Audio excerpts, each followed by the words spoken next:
11 o'clock here on 3-Man Front. No kidding, in real time, I've just gotten my first text soliciting my vote for Lieutenant Governor. Thanks a lot, Pat. I mean, you said you wanted to be part of his campaign, so I sent AJ a note, and I said, hey, send Landrum a text. This is what it says. It's got a great picture of AJ. Nice blazer on with a button up, talking to some people. Looks like it could be in the quad. Who knows? It's A.J. McCarron, former NFL quarterback, 3-time BCS national champion, and now the conservative outsider candidate for lieutenant governor of Alabama. Our Alabama values are under attack, and it's up to us to fight for the conservative beliefs that make our state so special. That's why I'm getting off the sidelines and into the game. And I would be honored to have your support. Just remember, A.J. for LG. Donate here. Wait, donate here? You clicked on it, didn't you? How much should I give? At least 100,000. At least 100,000. 100K? 100K. All right. Cash in your gold bullion. Phone's always listening. And there he is right there on the TV. He's a big story. It's a big story. We're surrounded. How about Mandu in downtown Homewood? Mandu is electrical muscle stimulation fitness. You've got the holidays coming up. Maybe you've been overindulging at the tailgate every weekend. Well, good news. Got a great FDA-approved approach for you, and it's Mandu. It's electrical muscle stimulation fitness, a 15-minute workout. That's all it is because of that technology. 15 minutes, equivalent to 6 hours in a gym. Right now, if you mention Jocks, 10% off the life of your membership at Mandu. If you're a student, 15% off for you guys. Get in today, MANDUU.com. First visit is free. Tell Paul and the gang that Landrum from Jocks sent you. Joins us each and every Thursday. Talk a little Alabama football from Tighter Insider. Rodney Orr on the Higginbotham Hotline. Rodney, I hope you've had a good week so far. It's been a great week, fellas. How are y'all doing? Doing well. How many cigars did you smoke on Saturday night? I didn't smoke any. There you go. But I tell you what, I got my eyes burned. Oh, I bet you did. They started lighting up those cigars about 5 minutes, with 5 minutes left in the game. And I'm sitting here thinking, oh, okay, I know it's, a 17-point lead, but this is Alabama and Tennessee, right? I mean, a lot of crazy things happen. But, it started seeping into the press box. So and then you go down on the field, and it was pretty thick. So, yeah. But anyway. I remember 1993 at Legion Field, Rodney, covering that game. And Tennessee folks, they were lighting up pretty early thinking that this was going to be over with. And then, oh, my goodness, David Palmer ends up being quarterback and gets them down the field. And it ends up being a tie. I don't know. I can't remember. Did both fan bases smoke a cigar that day with the tie? It kind of almost felt like an Alabama win that day. It did. It did, especially with the way the offense was performing. That was Tennessee dominated the game. I mean, they really did. And they put together that late drive, as you mentioned, and Palmer came in at the goal line. And Tennessee freaked out. Didn't know how to cover it. So, yeah. Yeah. All right, so your takeaways from the game. I know Alabama won. Another ranked opponent goes down to the Tide. What were some of the things that still impressed you and some areas that may concern you moving forward? Yeah, well, I mean, obviously, I thought, and we had this in our Inside the Five preview last week on Friday when we put it out, that thought a real key was going to be which team finished their scoring drives, which finished with drives for touchdowns.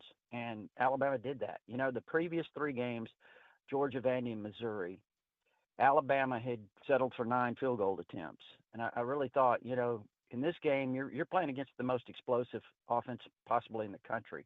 Certainly right there at the top scoring-wise and close to 50 points a game. So you're going to have to produce touchdowns, and I thought that was a real key, and Alabama did a fantastic job of that, going 4 for 4 in the red zone. Had some great drives, long drives, time-consuming drives that they put together, and at the same time, Tennessee was 2 of 5. That was a huge difference. Alabama did a really good job defensively in the red zone of coming up with stops, and then obviously the big one, Zabian Brown's play that, we'll be talking about for years and years, I'm sure, the interception. So those were really all keys. And I thought Alabama did a nice job for the most part of it, limiting the explosive plays that Tennessee's capable of producing. They had the 44-yard run by Deshaun Bishop. But other than that, they did a really good job, I thought. And again, there's still a lot of things to work on. Alabama still has to continue to get better and better, I think, against the run. stopping the run, slowing the run down some, but also running the football. I thought that was a key in the game when Daniel Hill came in and he started, having some production there. But if they can continue to build on that offensively, I think it's going to be a real balanced offense. It's going to be tough to stop. Rodney, I want to stay with the defensive side of the ball because it was really impressive. Alabama's defense seems like they're getting better. We saw that with Kane Wama and that group last year as they seemed like they were getting better and more comfortable with the system. Where has Alabama improved the most on that side of the ball since the start of the season and the loss to Florida State? Well, that they've listen. I'll say this about the Florida State game, or for whatever reason, they just seemed disoriented, confused, not knowing where to be. Uh, and I think that every week they've just gotten better and better. The scoring defense has been really good. Keeping teams out of when they've gotten down in the red zone, forcing turnovers like they did against Vanderbilt and then against Tennessee, and forcing field goals like they've done. So I think they've done a really fantastic job in the area of scoring defense, but also just seem to be, you use the word more comfortable.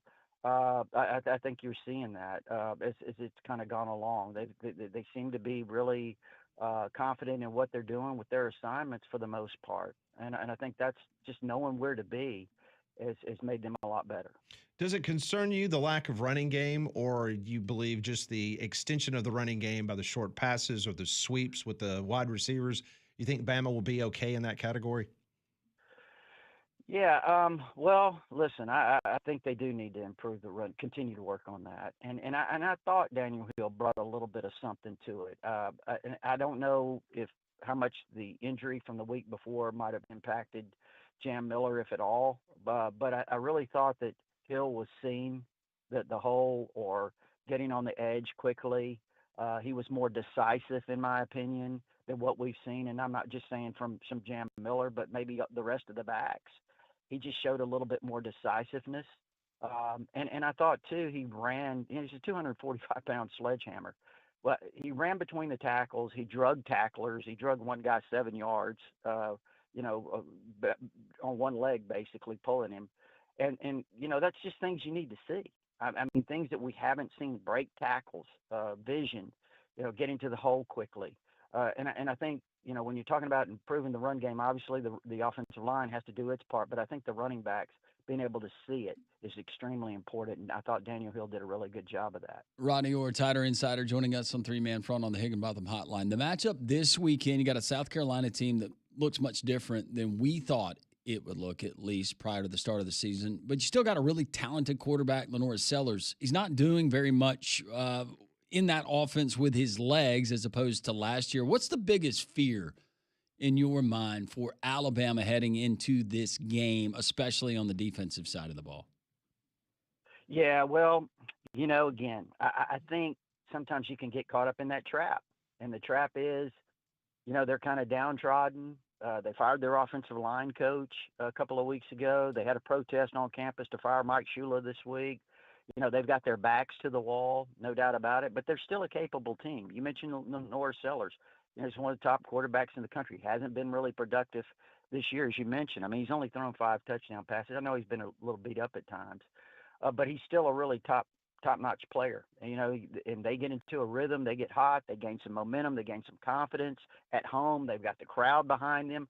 All of those things start working together, and, they start making plays on you. This guy, if he gets into a rhythm, he can be really, really good.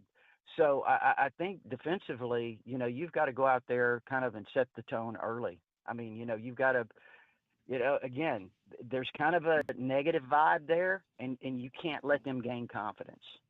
Rodney Orr joins us each and every Thursday on the Higginbotham Hotline talking about Alabama as they get ready for South Carolina. So, Rodney, if you could put your finger on one or two things, what has impressed you the most from the Florida State game to currently? Would it be Ty Simpson? Is that just the overwhelming, obvious choice? Or is there another area or two that has impressed you in regards to their improvement? Yeah, I think really, you have to start with Kalen DeBoer, the coaching staff, because I think that was, you lose a game like that early in the season when the expectations are really high, and you just lay a massive egg, actually. And I think sometimes you can lose the team. I mean, the season can collapse. We've seen that before. I mean, we saw Alabama go out to UCLA, what was it, 2000, and just totally collapse the rest of the season after losing that game. And I think, just the way they've held this team, they held that together that week. And, they approached the next week with a lot of calm, against ULM. They made the most of that opportunity, and then Wisconsin, and then they go on the road and what they did at Georgia, and they've just gained confidence and confidence. And I think, it starts at the top.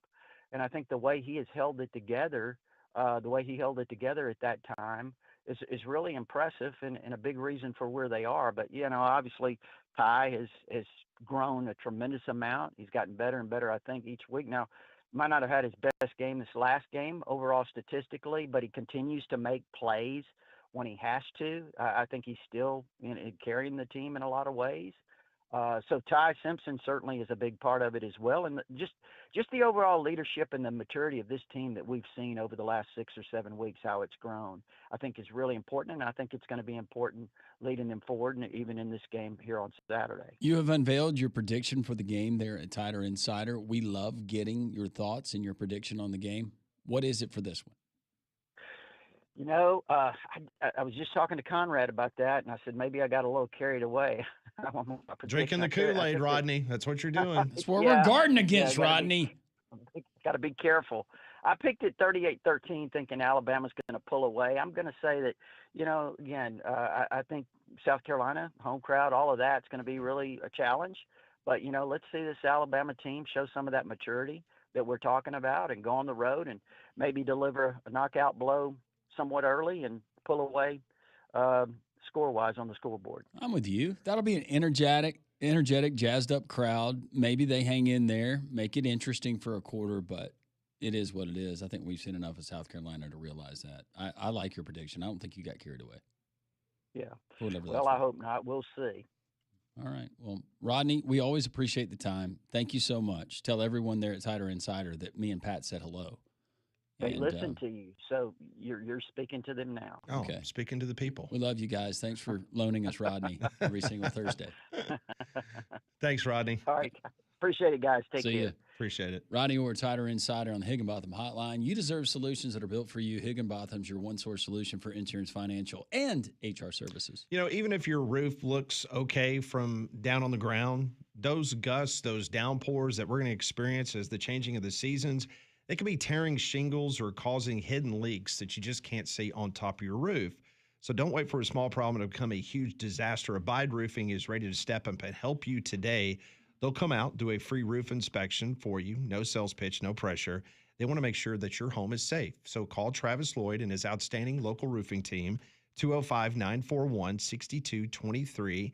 And if the storm that we're going to experience over the course of the next few days, if that's going to leave you with soggy grass and you've got trees down in your yard, they can handle tree removal as well at Abide Roofing. They've got your back through the whole process. They're licensed, they're bonded, insured, they're true pros, and they care about your home as much as you do. Call them today. That's Abide Roofing, 205-941-6223 or abideroof.com. We'll get Rob Pate's thoughts on a lot of things. Auburn coming up at 11:45. We'll break down what Rodney had to say. Also, we'll get to your text on the text line. Some interesting things coming in there. The Thursday edition of Three Man Front continues here on your home for college football and more. Jocks.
11:17, Thursday edition of Three Man Front. Landrum, Conrad, Molly, and Pat. Thanks for joining us. Tighter Insiders, Rodney Orr, just joining us. His weekly segment. Overzealous, maybe not. 38-13, Alabama. That was his prediction for the game there in Columbia, South Carolina. Not a night game. We were thinking maybe it could be a night game, but I think a lot of that probably has to do with South Carolina more than it does Alabama this season. But you get the 2:30 kick there at Williams-Brice. Should be a fun environment. Jock's text line is open, 205-834-9450. Going back to Conrad getting the speeding ticket. Where was it? Bryant, Alabama. That's in correct. Bryant, Alabama.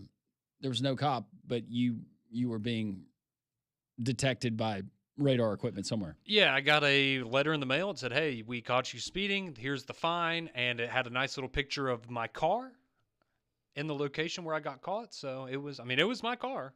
We got a great Josh 6 listener that can share in the experience. Said, I got a ticket for speeding in the same spot as Conrad, but I was going 12 miles an hour over. Mind you, it was the middle of summer, late afternoon. My family members in their cars didn't get a ticket, but I did. Well, see, and here's my whole thing was, again, the ticket I got was like $70. Have you ever heard of a speeding ticket that was only $70?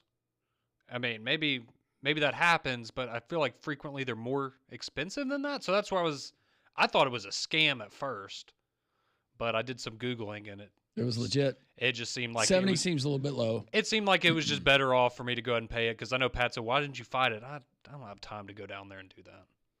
Yeah, because people are throwing out a defense that you could have used. I won't get into it. Anyways, another text rolling in. If Auburn don't score more than 20 points against Arkansas, will Freeze have a job on Monday?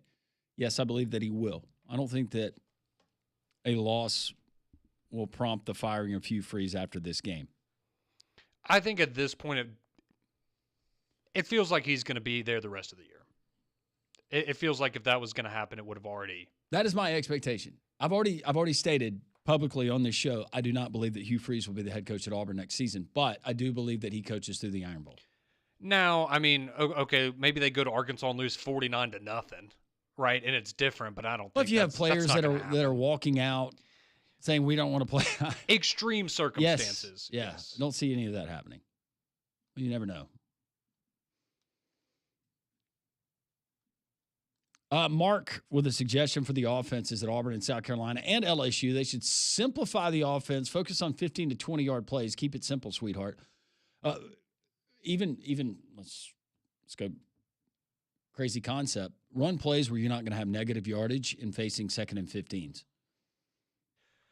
That is a good start. If 2nd and 10 at the worst. I will also go back to some things that we heard from the previous quarterback and the previous offense there at Auburn is that they, based on what I understand, they really simplified things for him at times, and it didn't fix all the problems. So I get where they're coming from, but again, I don't know if you do that, if that's automatically going to fix everything. Well, and hearing from more coaches this week and watching that offense and watching cut-ups from different games. Ooh. Well, and now, of just course, some of the comments, the criticisms. Yes, and now, too, I mean, if you're an Auburn fan, right, I think you have a little bit of a concern in your head after last week of, well, even if we call the right play and Jackson Arnold makes the right read and makes a good throw, now we have to worry, are guys even going to catch the ball, right? And so the problems stack up. So you ran the ball more last week. You handed it off more to your tailback, right, Jeremiah Cobb? Yes. You got the same result, but it's when are you running? It's not, hey, we got to hit our quota, let's hit it now. When are you running the football situationally? Well, it's like, was it the A&M game, I think, where there were only 8 handoffs to tailbacks in that game, and half of them were essentially garbage time handoffs, right? So that's a good point of when are you running. Let me ask you this. Do you think the Auburn offense that we see on Saturday, will that be the closest maybe game plan-wise to what they did against Baylor? Because Arkansas's run defense is terrible. So I just wonder if they try to go back to what they did against Baylor and had a lot of success on the ground. I think it's great. Yes, I would do that. And as much RPO as you can do with the quick throws. Yeah. Quick throws are good. I don't think it has to be elaborate against Arkansas. But, again, it's execution. Done a pretty good job of taking care of the football and penalties. Just don't beat yourself. There you go. More of your texts as we progress throughout the show. But now it is time for Conrad Van Order, who you just heard. He breaks it down for all you fantasy football players. He's got some tips, what to do, what not to do, who to start, who to sit. This is Conrad's Fantasy Corner. Touchdown. Conrad's Fantasy Corner. All right, everybody, as we head into week 8 of the NFL season. Crazy. It just seems to absolutely fly by. Look at this one in here, Molly. She's all ready to go. Oh, well, Molly's already trying to. I won. Molly's, I need a defense. I need a defense. No, you guys don't even understand. I jumped from 9th place all the way to 5th in my league. That's remarkable. So I'm really excited now. Okay, well, that's good. I was doing really bad the first couple of weeks, but That I means bounced a happier back. Molly. We're good. Yeah. I'm glad I haven't given you bad advice. I had a That lot makes of me feel injuries in the beginning, but now I figured it out. Well, so. that's impressive that you can recover from that. Yeah. So let's talk about some injuries because there are no. Well, actually, first let's talk about some bye weeks because there's a lot this week. So Molly's Detroit Lions, they're going to be on bye. That's going to affect some people. The LA Rams, they are also on bye. The Seahawks, Raiders, Cardinals, and Jaguars. That'll round out your bye week this week. So 6 guys there, or 6 teams there. Some very notable names: your Devontae Adams, your Amon-Ra St. Brown's, Jared Goff's of the world. All of those guys going to be unavailable this week while they're on bye. Last week, quickly, some top leading scorers in the league. Number 1 scorer in fantasy football last week, none other than the pride of Pinson Valley, Bo Nix for the Broncos. That was an incredible fourth quarter comeback they had. That was a wild game last week against the Giants, but he finished with 39.9 fantasy points, most in the league. He had 4 total touchdowns, no turnovers on the day.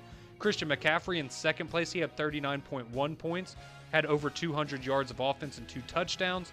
Jamar Chase, he had 38.1 points last week with that record-breaking performance on Thursday night, 16 catches, a franchise record for the Bengals. So if you had any of them, probably did pretty well last week. All right, turning our attention to the weekend and some big injury news. So for tonight, we just talked about it earlier. J.J. McCarthy questionable to return for the Vikings tonight at quarterback. Also, Aaron Jones, their starting running back, he is questionable as well. So worth keeping an eye on, but let's be honest, you're probably not playing J.J. McCarthy at this point in fantasy. At least I hope you're not. Lamar Jackson, that's the big name this week. He's back at practice. Questionable for the weekend, but expected to play, so that would be good because he's missed a significant amount of time and obviously one of the best players in the NFL. Some other big quarterback news, Jaden Daniels is expected to be out this week dealing with that injury he suffered last week. Mariota had to come in, so it looks like they're going to roll with Mariota this week. So keep an eye on that. Jaden Daniels expected to be out. Continuing on with the Commanders, Debo Samuel and Terry McLaurin both questionable, so maybe just stay away from the Commanders' offense this week as a whole. Mike Evans, he's going to be out. If you missed that, he broke his clavicle, out for an estimated 8 weeks for the Bucs. So we'll get to some plays there in a little bit. Bryce Young, he's doubtful for the Panthers. Had a little bit of a hot streak here, playing better. So he's expected to miss this week, though. Andy Dalton would step in for him. For the Atlanta Falcons, Michael Penix and Darnell Mooney both listed as questionable for this week. For the Bears, DJ Moore and DeAndre Swift are both questionable. Some big pieces there. Texans receiver Nico Collins, questionable. Brian Thomas Jr., wide receiver 1 for the Jaguars, is questionable, but they're on bye this week, but worth keeping an eye on for when they return. A.J. Brown of the Eagles, he's questionable as he started to turn things up finally the last few weeks. Jerry Jeudy, he's been a massive bust in the Browns offense this year. He's questionable. Josh Jacobs, Packers running back, questionable as well. Alvin Kamara and Chris Olave, both questionable for the Saints this weekend. Stephon Diggs is questionable for the Patriots. We'll get into the Patriots here in a second as well. Garrett Wilson and Breece Hall both questionable for the Jets this weekend, and they're still trying to decide if they're going to start Justin Fields or Tyrod Taylor at quarterback. Jets are terrible. Really, really bad. The 49ers, looks like one more week of Mac Jones as Brock Purdy works back from his injury, so riding the hot hand there with Mac. And then, that's right, the Joker. And for the Buccaneers, on top of Mike Evans being out, Baker Mayfield and Emeka Ibuka both going to be questionable this weekend for the Buccaneers. Now let's get to some players that might be worth adding to your lineup this week. At quarterback, how about Joe Flacco? Big performance for the Bengals last week in 2 games with Cincinnati now. He's averaging 280 yards per game, so you could do a lot worse than having Joe Flacco in there for a week or 2. Again, I know a lot of you have probably picked him up, but if you haven't, go pick up Jackson Dart. Just do it. He's averaging 21 points per game since being the starter for the Giants. No reason that he shouldn't be on someone's roster in your league. Is that Lamar Jackson Dart? Yes, that's correct. At wide receiver, we were just talking about the Bucs. They're really banged up at wide receiver. So how about Tez Johnson, the adopted brother of one Bo Nix now? He has had back-to-back weeks with touchdowns there for the Buccaneers, so he's certainly worth an addition as he's carving out a role for himself. Josh Reynolds going to be wide receiver 1 for the Jets, potentially with Garrett Wilson out. So again, Jets are really bad, but if you're desperate, any team's wide receiver 1 is better than nothing. So maybe worth a flex play there. At running back, really only one guy worth looking at this week. He's getting a lot of attention, and that is Bears rookie running back Kyle Monangai. I'm probably pronouncing that wrong. But DeAndre Swift, he's banged up, missed some time last week. So the rookie for the Bears, 94 yards of offense and a touchdown last week, so certainly worth a look. And then at tight end, Cade Otton has double-digit points for the Bucs in 3 straight games. And the Chargers rookie tight end, Aronde Gadsden, 7 catches, 164 yards, and a tutty last week. Monster game for him, so worth watching out for. And then finally, I know this is what Molly's been waiting for, some streaming defenses for the week. So you got the Colts. I know they're probably not available, but if they are, definitely worth a look as they play the Titans. You have the Chargers tonight taking on the Vikings, certainly worth a look there. Buccaneers and the Saints, another good option. And then finally, the Atlanta Falcons taking on the Miami Dolphins. So that is your final fantasy football update of the week, and I will be back next week. Good luck to all of the players out there, and Molly looks like she has a question. No, I was just going to say thank you. Oh, you're welcome. Yes, thank you. I needed that. Well, hopefully that helps you all out there, and best of luck this week, and we will be back with more fantasy football updates next week. But the conversation rolls along here on 3-Man Front. Rob Pate coming up in about 15 minutes. Still got to get to more of your text, your phone calls, all that coming up as we roll along on a Thursday here on 3-Man Front.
It is 11:33. Welcome back. This is Three-Man Front on Jocks. Pat Langell, Molly Conrad with you until 2 o'clock. If you missed any of our interviews today so far, you can always go back and download the Three-Man Front podcast.